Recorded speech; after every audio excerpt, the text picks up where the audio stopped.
Assalamualaikum warahmatullahi wabarakatuh. Kami dari kelompok 1, analisis laporan keuangan. Kali ini kami akan mempresentasikan pelatihan dari chapter 10 dan materi dari chapter 11. Kelompok kami terdiri dari saya sendiri, yaitu Gita Fitri, lalu ada Sintaika dan Zefrin. Yang pertama-tama kita masuk ke exercise 10.3. Nah, ini ada soalnya. Menafsirkan pengaruh 6 peristiwa dan transaksi independen berikut untuk masing-masing hal berikut. Yang A, perputaran piutang, yang B, penjualan hari dalam piutang, yang C, perputaran persediaan. 3 kolom di sebelah kanan setiap peristiwa dan transaksi diidentifikasikan sebagai A, B, dan C sesuai dengan 3 ukuran likuiditas. Nah, untuk setiap peristiwa dan transaksi menunjukkan efek sebagai kenaikan atau increase yang dengan yang disingkat jadi I, penurunan yaitu decrease jadi D, atau tidak ada efek atau no efek yang NE.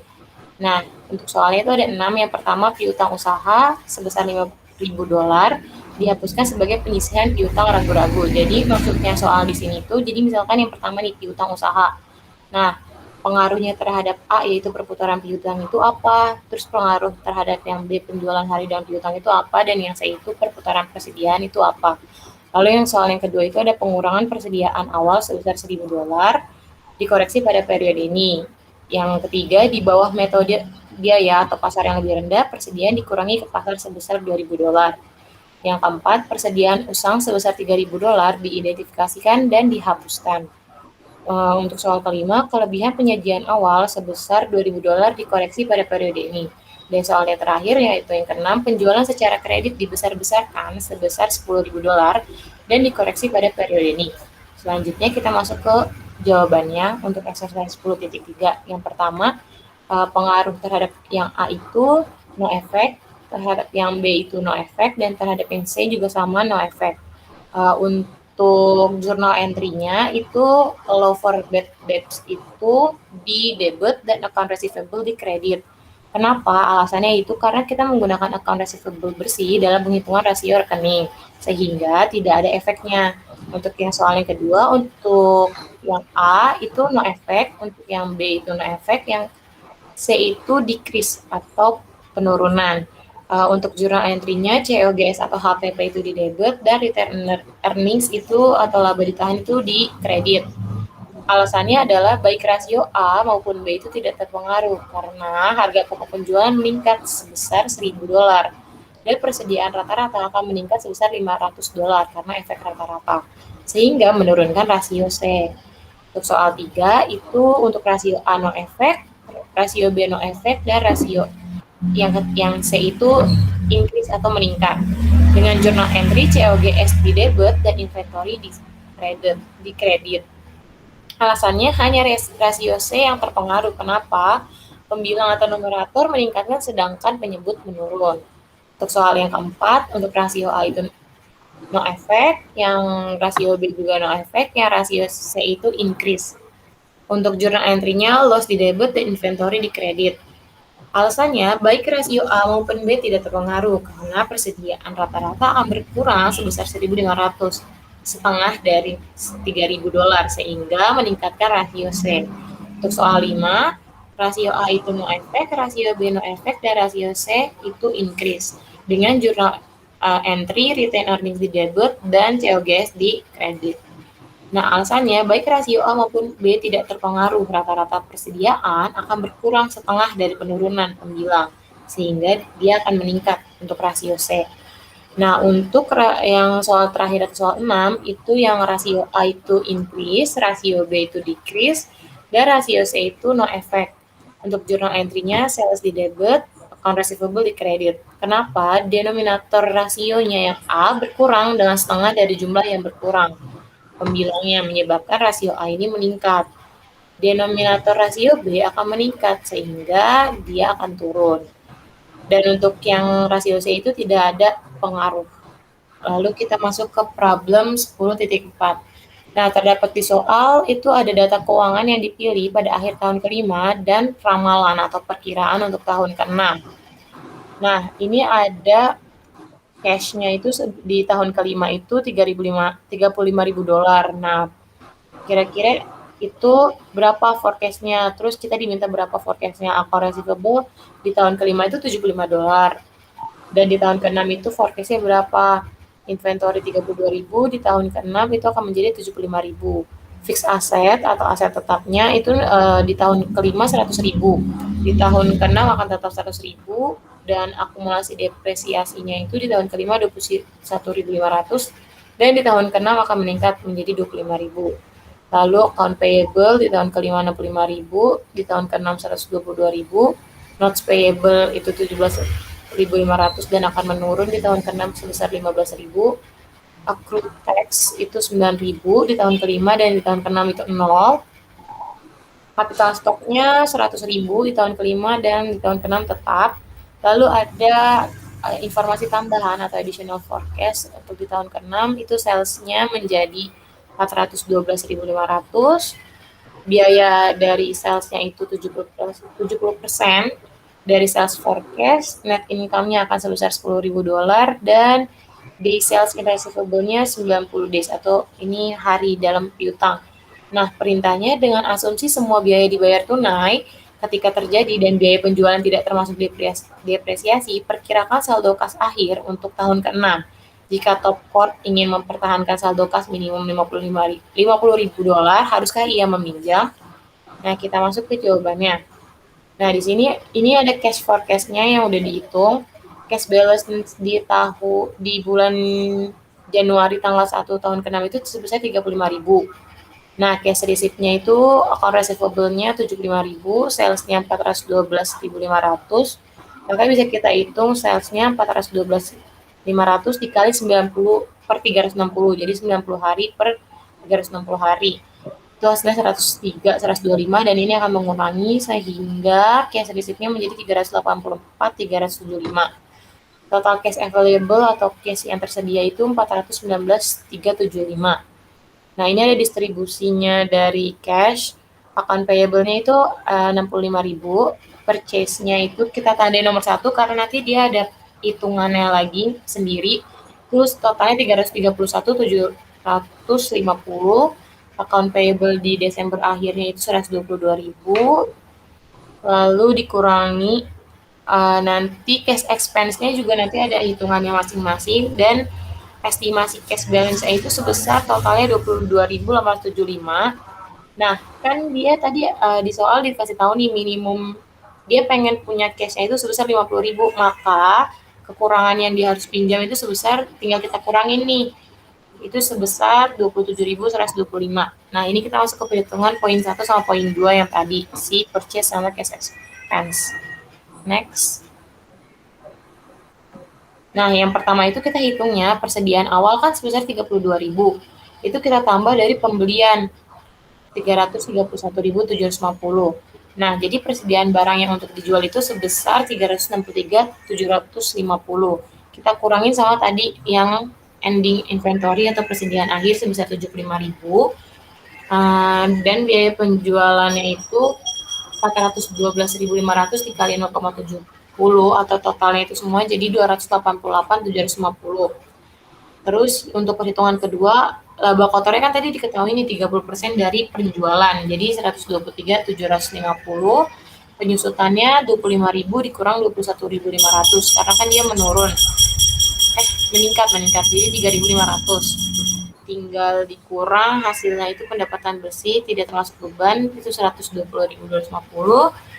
dikurangi pengeluaran lainnya sebesar 110.250, dan akhirnya penghasilan bersih yang diberikan sebesar $10.000. Nah, sekarang kita masuk ke chapter 11 itu tentang valuasi dan penilaian ekuitas. Yang pertama kita masuk ke earnings persistence atau daya tahan laba. Daya tahan laba itu adalah kunci untuk menghasilkan analisis dan penilaian ekuitas yang terbaik. Menganalisa daya tahan laba ini adalah tujuan utama dari suatu analisa. Next. Nah, daya tahan laba itu meliputi apa aja sih? Yang pertama itu ada stabilitas, ada prediksi, variabilitas, tren laba, manajemen laba, dan metode-metode akuntansi yang digunakan. Lalu next itu ada materi tentang recasting dan adjusting. Atau dalam bahasa Indonesia yang artinya penyusunan ulang dan penyesuaian laba.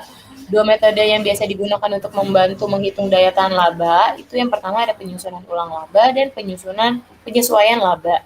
Penyusunan uang laba dan penyesuaian laba sangat membantu dalam menentukan kekuatan laba. Lalu yang selanjutnya masih dalam materi earnings persistence, itu ada recasting dan adjusting juga. Ini sumber informasi utama yang diperlukan untuk menyusun ulang dan menyesuaikan laba. Yang pertama itu adalah laporan laba rugi, yang di dalamnya itu ada laba dari operasi yang masih berlanjut atau continuing operation, atau ada laba dari operasi yang dihentikan atau discontinue operation, laba dan rugi luar biasa, extraordinary gains and losses. Terus ada dampak kumulatif dari perubahan prinsip akuntansi. Lalu yang kedua itu laporan keuangan lainnya dan catatan atas laporan keuangan. Lalu ada diskusi dan analisis manajemen, dan yang terakhir informasi yang lain, perubahan pada kombinasi produk, inovasi teknologi, periode di saat suatu pekerjaan dihentikan, dan keterbatasan bahan baku. Nah, untuk materi selanjutnya akan dijelaskan oleh teman saya, yaitu Zefrin. Untuk Zefrin, dipersilakan. Terima kasih kepada Gita Fitri. Earning persisten, penyusunan ulang laba, dan komponen laba.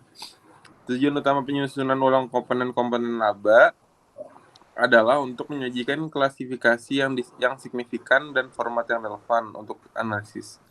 Komponen-komponen laba bisa disusun ulang, dibagi, atau dihilangkan pengaruh pajaknya, tetapi total harus direkonsiliasi terhadap laba bersih pada setiap periodenya. Yang kedua, biaya-biaya yang telah disesuaikan.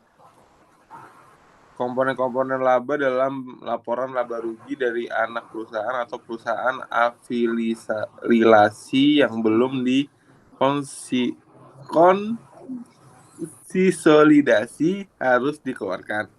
Komponen-komponen yang dilaporkan sebelum pajak harus dikeluarkan berikut dampak pajaknya jika diklasifikasi ulang terpisah dari laba operasi yang masih berlanjut. Daya tahan laba, penyusunan ulang laba, dan komponen laba. Pengungkapan pajak penghasilan memungkinkan kita untuk memisahkan faktor-faktor yang bisa mengurangi atau menambah pajak seperti pengurangan kredit pajak, tingkat pengembalian modal, penghasilan tidak kena pajak, atau tarif pajak luar negeri yang lebih rendah. Penambahan tarif pajak luar negeri tambahan, beban non-pajak, pajak pusat, dan pajak daerah. Pos-pos yang tidak material bisa digabungkan dalam satu pos yang diberi nama tersendiri. Earning persisten, penyesuaian laba, dan komponen laba. Penyesuaian mempunyai tujuan utama untuk menempatkan komponen-komponen laba pada periode-periode di mana mereka seharusnya ditempatkan atau lebih layak. Informasi bisa berasal dari data penyusunan ulang laba dan informasi lain yang mendukung. Earning persisten, penyesuaian laba, dan komponen laba. Yang prosedur penyusunan laba yang spesifik. Pertama, penempatan pos-pos luar biasa dan tidak biasa setelah dikurangi pajak pada periode relevan. Yang kedua, manfaat pajak dari kerugian operasi yang ditarik ke depan seharusnya dipindahkan pada tahun terjadinya kerugian. Yang ketiga, biaya dan manfaat dari penyelesaian tuntutan hukum dapat ditempatkan pada periode tahun sebelumnya yang relevan. Selanjutnya, keuntungan dan kerugian dari operasi yang dihentikan biasanya terkait dengan hasil operasi selama beberapa tahun sebelumnya. Selanjutnya, perubahan pada prinsip dan estimasi akuntansi menimbulkan penyesuaian pada seluruh tahun yang dianalisa supaya dapat diperbandingkan sebagai upaya pemulihan efek kumulatif pada tahun-tahun sebelumnya yang relevan. Selanjutnya, pos-pos yang umumnya bisa menambahkan atau mengurangi ekuitas. Prosedur laba yang spesifik. Jika komponen harus dikeluarkan dari periode laporannya, pindahkan komponen ini setelah dikurangi pajak hasil operasi dari satu atau lebih periode-periode sebelumnya atau membagi rata komponen tersebut kepada laba pada setiap periode yang sedang dianalisa. Selanjutnya, membagi rata komponen tersebut pada semua laba bersih pada periode-periode sebelumnya dilakukan hanya ketika komponen ini tidak bisa diidentifikasikan pada periode yang spesifik. Selanjutnya, sementara pembagian ini membantu dalam menentukan kekuatan laba. Pembagian ini tidak membantu dalam menentukan tren laba. Yang terakhir, pemindahan keuntungan atau kerugian ke periode-periode yang lain tidak memperbaiki kesalahan pelaporan pada tahun-tahun sebelumnya. Faktor-faktor penentu daya tahan laba. Daya tahan laba ditentukan oleh banyak faktor. Yang pertama adalah tren laba, variabilitas, manajemen laba, insentif manajemen. Selanjutnya, catatan memperhitungkan nilai daya tahan laba untuk menghadapi siklus bisnis dalam jangka waktu yang panjang. Faktor penentu daya tahan laba. Tren laba dapat dihitung nilainya dengan yang pertama metode statistik, yang kedua laporan-laporan keuangan yang menggambarkan tren. Menggunakan angka-angka laba yang diperoleh dari prosedur penyusunan ulang dan penyesuaian. Manajemen laba. Perubahan pada metode atau asumsi akuntansi yang berikutnya menghapus keuntungan dan kerugian luar biasa atau tidak biasa. Yang ketiga, big bets mengakui beban masa depan pada masa kini saat kinerja sangat buruk. Yang selanjutnya, write-downs atau penurunan nilai. Yang terakhir, menentukan pengakuan pendapatan dan beban. Terus selanjutnya, insentif manajemen mempengaruhi daya tahan laba. Yang pertama, keuntungan yang objektif pribadi. Yang kedua, perubahan dalam kesulitan yang besar. Yang ketiga, perusahaan yang makmur memiliki reputasi laba yang baik atau kuat. Yang keempat, ada rencana-rencana kompensasi.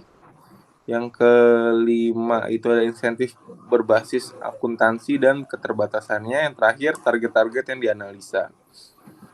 Nah, pos laba bertahan dan sementara. Penyusunan ulang dan penyesuaian laba untuk penilaian ekuitas bergabung pada pemisahan komponen laba yang stabil dan bertahan atau persisten dari komponen acak dan sementara. Yang penilaian daya tahan penting dalam penentuan ketentuan laba. Yang kedua, peramalan laba juga bergantung pada daya tahan laba. Bagian terpenting yang dianalisa ini adalah menilai daya tahan komponen keuntungan dan kerugian dalam laba. Selanjutnya akan diteruskan oleh Sinta. Baik, kemudian analisis dan interpretasi pos sementara, yaitu tujuan dari analisa dan interpretasi pos-pos luar biasa. Yang pertama, menentukan apakah suatu pos termasuk pos sementara, yaitu memutuskan apakah suatu pos termasuk pos tidak biasa atau unusual, non-operasi atau tidak berulang, non-recurring. Kemudian menentukan adjustment yang diperlukan pada penilaian persistensi laba. Kemudian menentukan daya tahan atau sifat sementara dari suatu pos. Yang pertama, keuntungan dan kerugian operasi yang tidak berulang. Maksudnya biasanya terkait dengan aktivitas operasi tetapi jarang terjadi atau tidak dapat diprediksi. Kemudian keuntungan dan kerugian operasi yang tidak berulang. Tidak terkait dengan laba operasi dari 1 tahun. Kemudian merupakan bagian dari performance jangka panjang suatu perusahaan. Kemudian pos-pos ini tidak berulang dan tidak dapat diramalkan serta terjadi di luar operasi normal. Kemudian penyesuaian terhadap pos luar biasa yang mencerminkan daya tahan, yaitu dampak pos sementara terhadap sumber daya perusahaan. Maksudnya dampak dari pencatatan pos sementara dan kemungkinan dari kejadian-kejadian di masa yang akan datang yang disebabkan oleh pos-pos sementara. Kemudian dampak dari pos-pos sementara terhadap evaluasi pada pihak manajemen.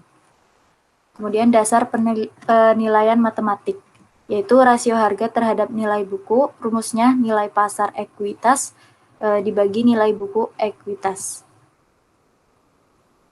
Kemudian rasio harga terhadap nilai buku atau price to book, PB, dapat dinyatakan dalam data akuntansi, yaitu rumusnya VT per BFT sama dengan 1 plus ROCE T plus 1 min K dibagi 1 plus K ditambah ROCE T plus 2 min K per 1 plus K kuadrat dikali BVT plus 1 dibagi BVT.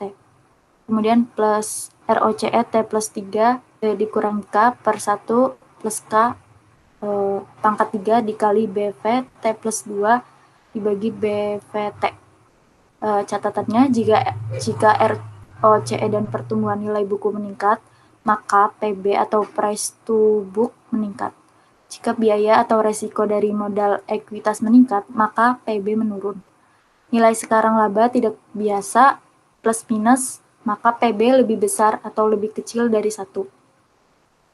Kemudian rasio harga terhadap laba atau PE rasio. Rumusnya nilai pasar ekuitas dibagi laba bersih. Kemudian rasio PE dapat disajikan sebagai fungsi dari pertumbuhan jangka panjang atau STG dan jangka pendek STG dan jangka panjang LTG atas laba per saham atau EPS sebagai berikut. P0 dibagi EPS 1 sama dengan 1 per K dikali STG min LTG per K min LTG. K adalah biaya modal ekuitas, STG atau LTG adalah presentasi perubahan pada laba per saham, jangka pendek maupun jangka panjang terhadap pertumbuhan normal yang diharapkan. Catatannya, rasio PE berhubungan terbalik dengan K. Kemudian rasio PE berhubungan positif dengan pertumbuhan normal yang diharapkan pada laba per saham. Kemudian rasio PEG jika LTG sama dengan 0, maka pertumbuhan jangka panjang dan EPS terhadap pertumbuhan normal yang diharapkan akan konstan. Rumusnya P per EPS sama dengan STG dibagi K per E kuadrat. Inilah rasio PEG, alat penyaring saham yang populer. Kemudian kekuatan laba atau earning power. Kekuatan laba adalah tingkat laba yang diharapkan bertahan pada masa yang akan datang, yaitu model penilaian berbasis akuntansi mengkapitalisasikan kekuatan laba. Kemudian banyak analisa keuangan yang ditujukan untuk menentukan kekuatan laba.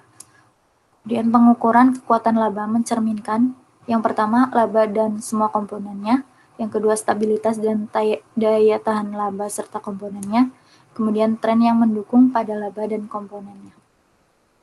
Kemudian faktor-faktor yang mempengaruhi pemilihan rentang waktu untuk pengukuran kekuatan laba. Yang pertama, 1 tahun dianggap terlalu pendek untuk melakukan pengukuran kekuatan laba.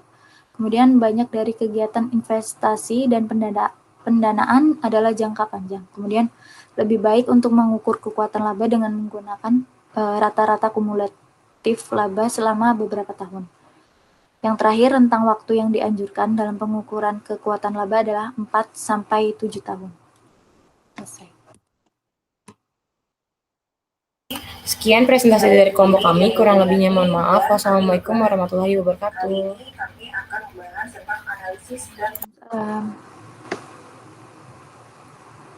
Makasih ya, Git.